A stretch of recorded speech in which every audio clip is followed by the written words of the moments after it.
So this is the lecture material for 1119. We're going to look at SN1 reactions. The S stands for substitution. The N, nucleophilic. And the 1 stands for unimolecular. So there is one molecule in the rate determining step.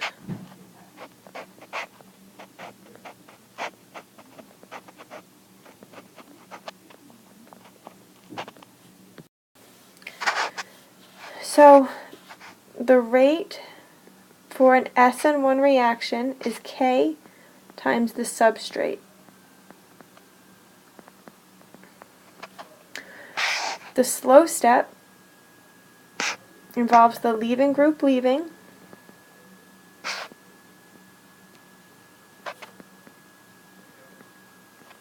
and formation of a carbocation.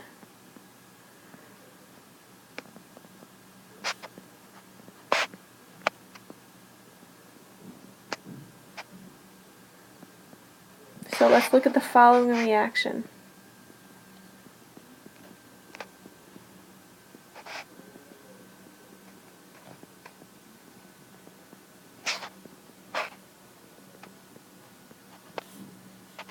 Okay, here water is the nucleophile. Okay, it's a weak nucleophile.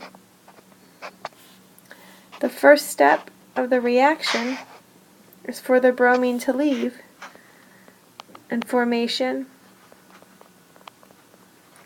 of a carbocation intermediate. Once we have a carbocation intermediate, it will react with the nucleophile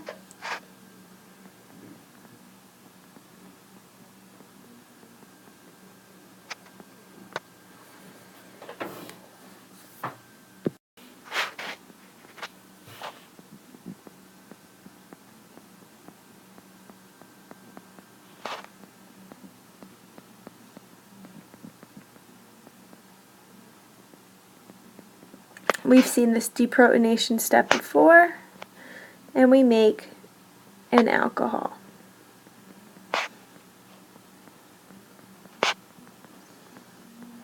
If we were to draw an energy diagram for this process,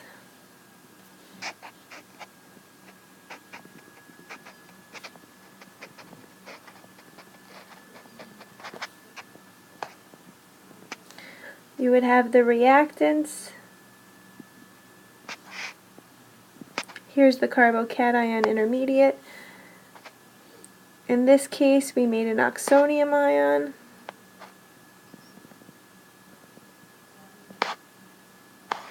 Which would then form our alcohol product. Depending upon the nucleophile, you may or may not form an oxonium intermediate. So now let's look at an SN1 reaction and the factors that affect it.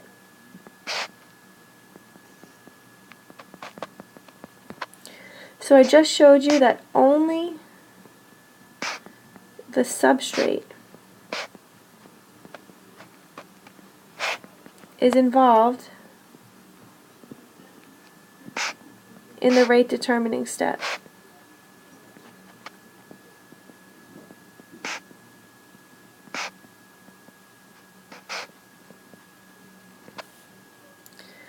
Okay, so we need to form a stable carbocation. So the order of reactivity is that a tertiary alkyl halide is more reactive than a secondary than a primary.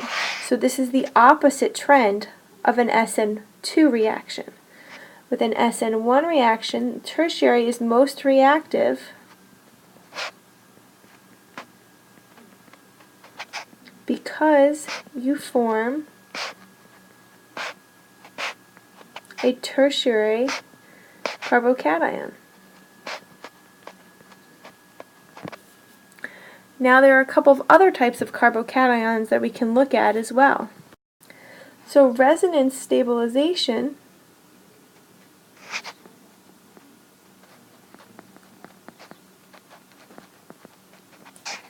can enhance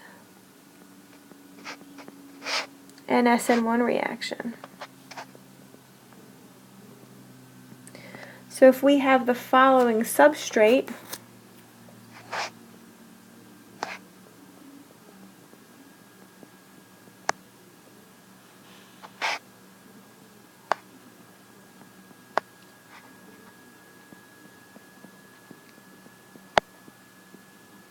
okay, if you would look at this, you would say that this is a primary alkyl halide and wouldn't form a very stable carbocation. But if bromine leaves,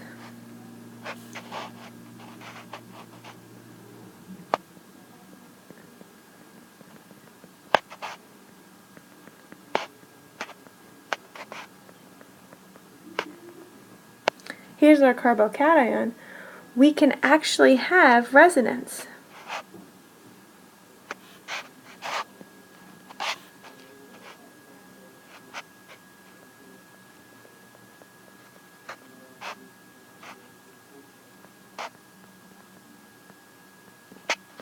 Where the positive charge is spread over 2 carbons. This is called an allylic carbocation and will enhance the rate of SN1 reactions. The leaving group is also important.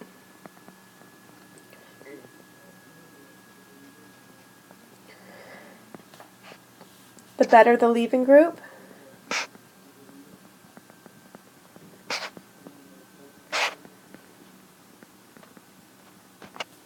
the faster the rate of reaction. So this holds for both SN1 and SN2. Finally, we can look at the solvent effects.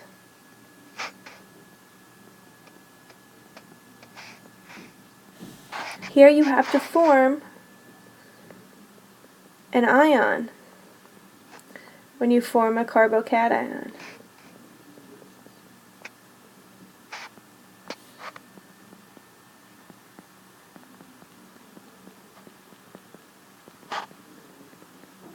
So ions are stabilized by polar protic solvents because you can form a solvent shell. The oxygen or nitrogen will be attracted to the positive, and hydrogen will bond to the negative leaving group.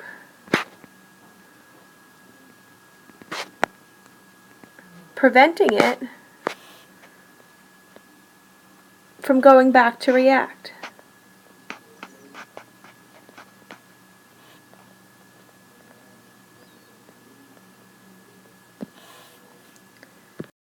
Often in SN1 we have what's called solvolysis, where the solvent, when it's polar and protic, acts as the nucleophile. This was the case when water added to make an alcohol. So this concludes looking at an SN1 reaction. Oh, one more thing before I forget. If you look at the intermediate,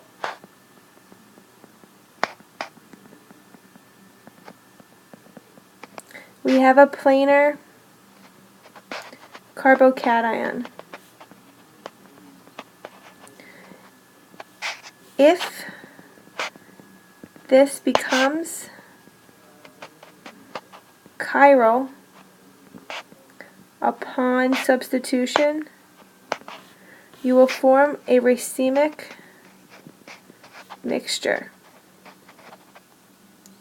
because some of the molecules will retain their configuration, whereas others will be inverted, because this is planar, so you can attack from the top face or the bottom face.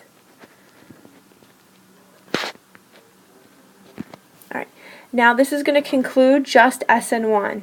In the next video, I will compare SN1 and SN2 reactions and the favors which will the conditions which will favor one reaction over another.